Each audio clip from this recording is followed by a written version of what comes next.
How should we address the future funding expectations of public employees as regards pensions? And obviously this is not just a federal question, it's probably much more critical on a local and state level, city, county, state, public agency level. But from a federal perspective, how should we address future funding expectations? And we're starting with Mary Larkin. Okay, so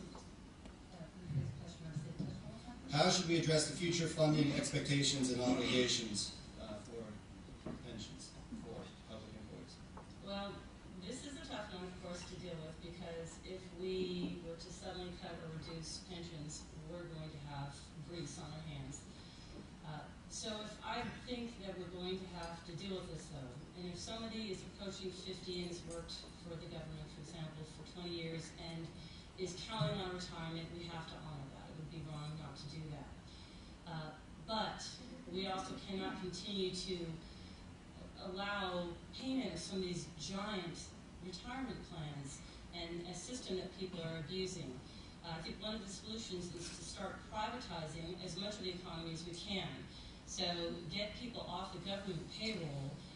Many things, transportation, security even, many things the government's now handling can be privatized, and then you get those people off the government payroll, and research proves that that industry or job will be run better, be more effective, and cost less. I don't know how you're going to start this process, but it has to be begun. It's not going to be pretty, but you start weaning the government jobs out, that will solve it right there, and people that are expecting pensions, but not for many years, they're still young, we're probably going to have to agree to some kind of reduction to their retirement. And that's not nice, but otherwise we'll have nothing. I mean, they're not going to get anything if the economy completely collapses. So we've got to be grown up about this, and we're all going to have to do our part. And also start weaning people off the government team.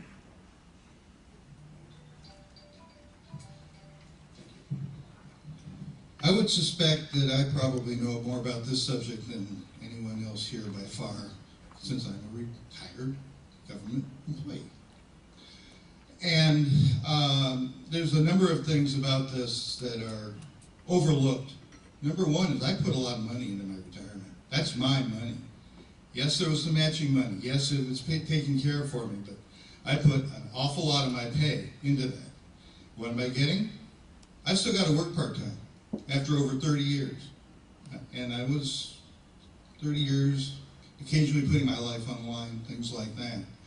A friend of mine who retired a month after me is desperate because he has to work because he's got a family. And if he doesn't get a job, he even did the census to make ends meet.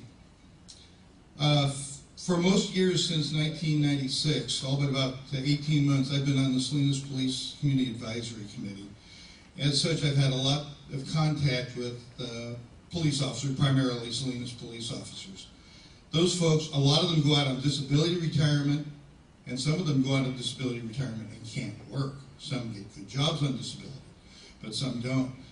A lot of them put their lives on the line every day, and one of the big selling points, getting good police, not just any police, not Delray Oaks, we're talking about good police, is not easy.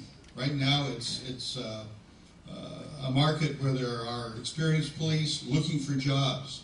And one of the big selling points to hire good police is good retirement. And that's why a lot of cities, including Salinas, have invested a lot of money into that.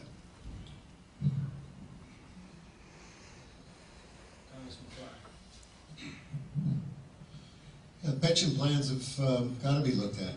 And essentially there's two levels. There's the state and local level, which is really out of whack, and there's the federal level. In essence, what you want to look at is the percentage that you're allowed to be set aside for your pension, or what your percentage of your salary. And you want to look at the salaries. In California, the state and local governments run anywhere between 2 and 3% of the highest salary, and then given over the number of years you work, figures out what your pension is. The salaries in California are higher than any of the federal salaries. People on local districts here who are managers of local special districts in public life are receiving the highest public payments in this district, and they aren't federal employees. They're not in command of any military. They're almost half the entire salary of the President of the United States. So you ought to ask your city councils and boards of supervisors and school boards and all the other things that deal with salary setting conditions as to what they are going to do, because frankly, if you allow people to retire with 20 years of work and mandatory retirement at 55 at 90% of their salary, which in some cases in law enforcement, that's the most lucrative kind of benefit you could ever think, and it's just not going to be able to sustain those retirements for future employees in that job. So I think we have a serious crisis, but I don't think the retirement and benefit package is a federal crisis. What you've been reading about is the cities in Southern California where it's become very obvious that something's broken at the local and state level.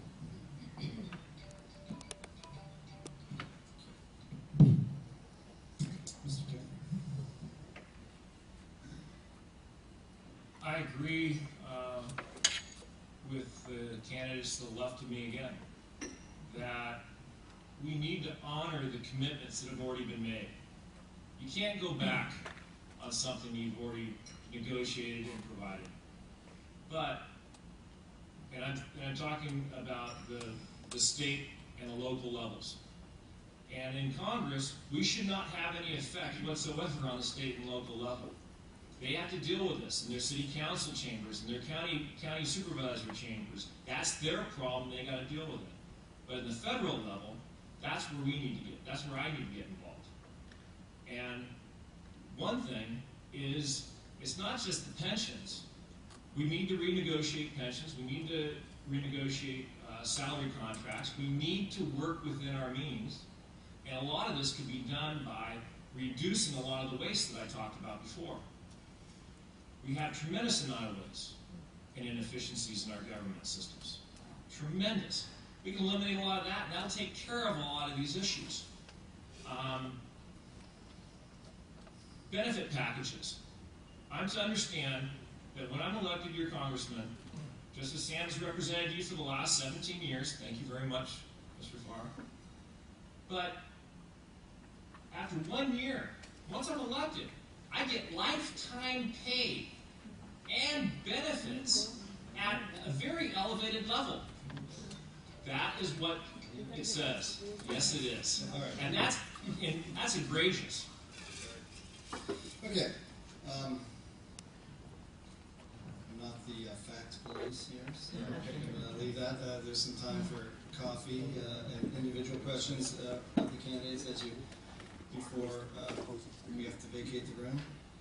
I'd like to thank Mr. Petersen for the Green Party, Mary Larkin, Libertarian, Mr. Jeff Taylor, Republican, Congressman Sam Farr, Democratic candidate for the 17th District, and I'd like to thank again the committee and the Commercial Property Owners Association of Monterey County for hosting this event.